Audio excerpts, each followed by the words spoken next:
നമസ്കാരം. എൻ്റെ പേര് ജൂലി അലക്സ്.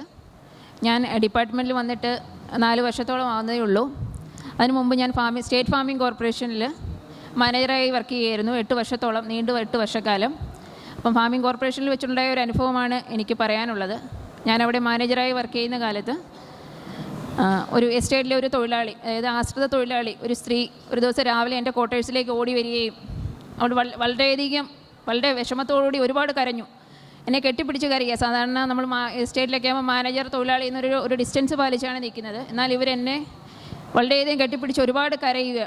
കാര്യം ചോദിച്ചപ്പോൾ അവർക്കുണ്ടായ അവർ തൊട്ട് മുമ്പിലത്തെ ദിവസം അവർ യാത്ര ചെയ്ത ഓട്ടോയിലാണ് അവർ വീട്ടിലേക്ക് പോയത്. ആ സമയത്ത് അവർ വളരെയധികം പീഡിപ്പിക്കപ്പെട്ടു. അപ്പോൾ ഈ കാര്യം എന്നോട് പറഞ്ഞുകൊണ്ട് എസ്റ്റേറ്റിൽ തന്നെ മറ്റൊരു തൊഴിലാളിയാണ്. അവർ വളരെയധികം വേദനയോടുകൂടി ഒരുപാട് കരഞ്ഞു. അങ്ങനെ ആ സമയത്ത് ഒരു മാനേജർ എന്ന നിലയിൽ എനിക്ക് അവിടെ തീരുമാനം എടുക്കണം. കൂടാതെ ഞാനൊരു സ്ത്രീയാണ്. അപ്പോൾ അവർക്ക് വേണ്ടി അവസാന നിമിഷം വരെ അവർക്ക് വേണ്ടി തുടർന്നുള്ള കാര്യങ്ങൾ എനിക്ക് ചെയ്യാൻ കഴിഞ്ഞു.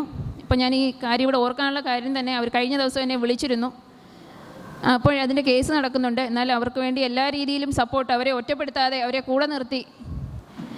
ഞാൻ ഫാമിംഗ് കോർപ്പറേഷൻ 2020 ഡിപ്പാർട്ട്മെൻറ്റിലേക്ക് പോകുന്നത്. 2012 മുതൽ അവിടെ വർക്ക് ചെയ്തു.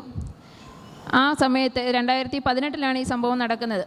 അപ്പോൾ അവർക്ക് വേണ്ടി എല്ലാ കാര്യങ്ങളും ചെയ്യാൻ കഴിഞ്ഞു. അവരുടെ കൂടെ നിർത്തി അവരെ സഹായിക്കാൻ കഴിഞ്ഞു. അവരെ ആരും ഒറ്റപ്പെടുത്തിയില്ല.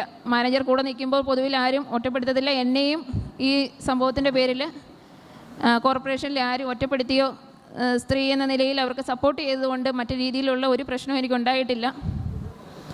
അപ്പോൾ അത് ഞാൻ എൻ്റെ ജീവിതത്തിൽ അവർക്ക് ചെയ്യാൻ കഴിഞ്ഞ വലിയൊരു സഹായമായിട്ടാണ് ഞാനിന്നും കാണുന്നത്. അവർക്ക് ഒരു +2 പഠിക്കുന്ന ഒരു മകളുണ്ട്. മകളുടെയൊക്കെ അവസ്ഥ വളരെ ശോചനീയമായ അവസ്ഥയിലാണ്. അപ്പോൾ അതെൻ്റെ ജീവിതത്തിൽ വളരെ നല്ലൊരു അനുഭവമായിട്ടാണ് ഞാനിന്നും കാണുന്നത്. Thank you.